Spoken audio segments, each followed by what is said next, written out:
Hello 啊，又係我 Micky 啊。咁咧，因為呢排都好忙啦，咁所以咧就變咗我就冇時間錄音。咁同埋咧都未諗到錄咩好。咁啊，最近咧臨瞓前我又攞翻一本10年前睇過嘅書，咁又可以同大家分享下。咁呢本書咧就叫《眾神的食物》。咁咧其實呢本書本身就係講咧點樣食氣嘅第一冊嚟嘅，不過咧我今日就只係抽佢入邊少少內容咧出嚟講下。咁咧我哋平日咧好多人為咗想提升自己嘅運氣啦、氣場啦，咁我哋會帶啲水晶啦、飾物。咁但係我哋有冇諗過，其實我哋自己都可以變到好似一粒水晶咁樣咁高能量嘅咧，其實係可以嘅。咁咧，佢呢本書咧，其實就係首先就係介紹咧，我哋人咧有幾個階段嘅。第一個階段就叫 beta 階段，第二個就叫 theta， 唔係 sorry 係 alpha， 跟住第三個就叫 theta， 第四個就叫 delta 嘅。咁我俾張圖你哋睇下咧，咁就好明白嘅。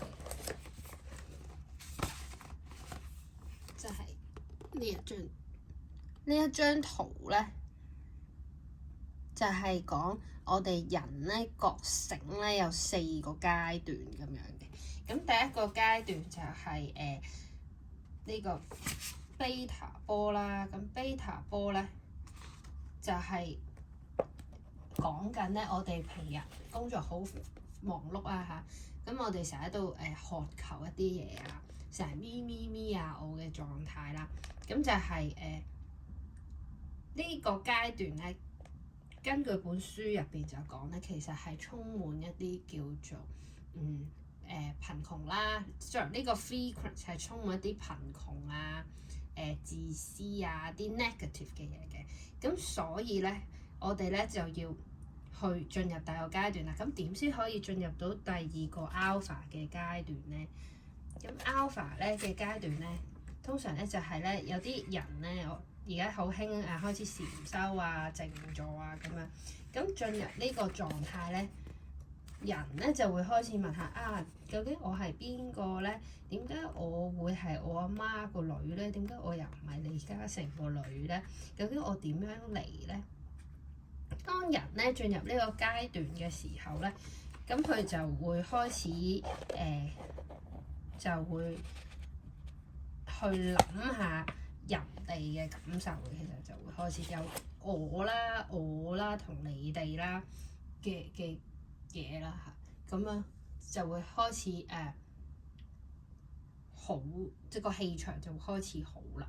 跟住之後咧就係第3個階段咧，就係 theta 嘅階段。theta 嘅階段咧就係開始同呢個世界合一啦。咩叫開始同世界合一咧？即係你開始諗下，我可能咧今日食飯咧用少支飲管啊，我用少個膠盒為地球做下啲嘢啊，或者我去出邊接觸下大自然啊，開始有一種天人合一嘅感覺咧。咁同埋有我哋 we are us 嘅感覺咧，即係你就會又進入一個高層次啲嘅階段嘅。咁呢個階段咧，同埋有一個特點咧，我就係覺得係你冇匱乏嘅感覺啊。咁上2個禮拜啦，咁我就入咗去坪洲揾大學老師啦。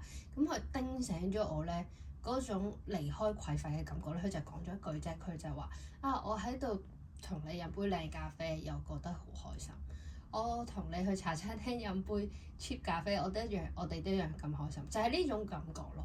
即係有時話我有100蚊，我都係有錢；我10蚊我係有錢；我有100萬都係有錢。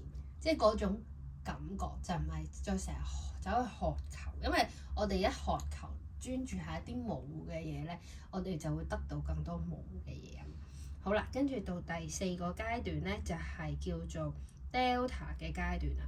咁其實 Delta 嘅階段咧，就係佢講咧，就係你會開始服務啦，因為你自己得到滿足啦嘛，咁你都會想其他人好啦，咁你都會服務人啦。又或者我哋會留意到咧，其實 let's say 好似耶穌基督啊、佛陀啊呢啲啊，佢都係個心啊，都係想人哋好噶嘛。咁其實就係呢啲咁嘅階段咯。同埋就係我察覺到一樣嘢咧，就係呢啲大德啦，即係我哋叫呢啲咁犀利嘅宗教領袖咧，其實佢哋都係好心平氣和㗎，因為心平氣和咧係最高嘅能量咧，你先可以吸得到一啲好嘢啊嘛。咁啊，究竟點樣可以即係可以去到最高呢個 Delta 狀態咧？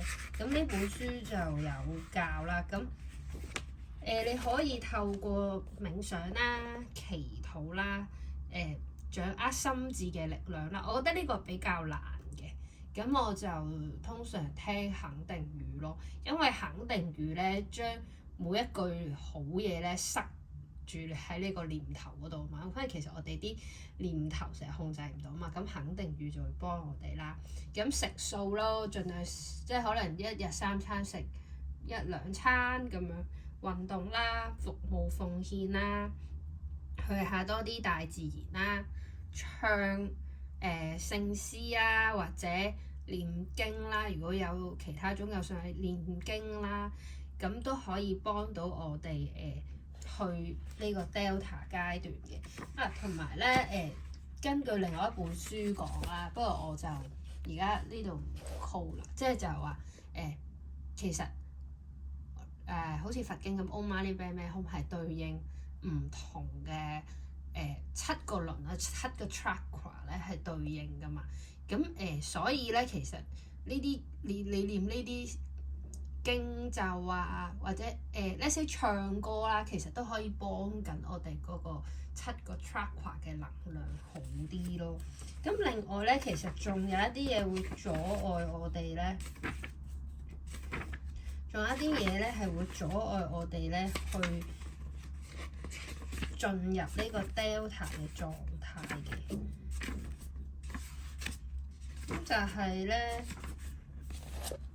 例如我哋有啲思維上邊有啲 negative 嘅情緒啦，例如話係憤怒啦、擔憂啦、心碎啦、感覺被孤立啊、驕傲啊、悲傷啊，呢啲有毒嘅思維都其實係會阻住我哋去進入 Delta 呢個狀態咯。咁所以點解頭先介紹咗啲方法啊、靜坐啊、冥想啊嗰啲，其實都係想我哋離開呢啲 negative 嘅思維模式啊。咁當我哋咧慢慢做得多呢啲啊，肯定句啊、素食啊、去下大自然啊、去下啲高能量嘅地方咧，咁其實我哋慢慢個氣場就會好啦。咁氣場好，咁你就可以有好多好嘅嘢、好嘅頻率嘅嘢，又會俾我哋吸到過嚟咯。咁樣啦，咁所以今日短短地介紹係咁啦，希望都幫到大家點樣可以喺生活上邊都吸到一啲美好嘅事情啦。咁多謝你哋啊！好啦，下集再見，拜拜。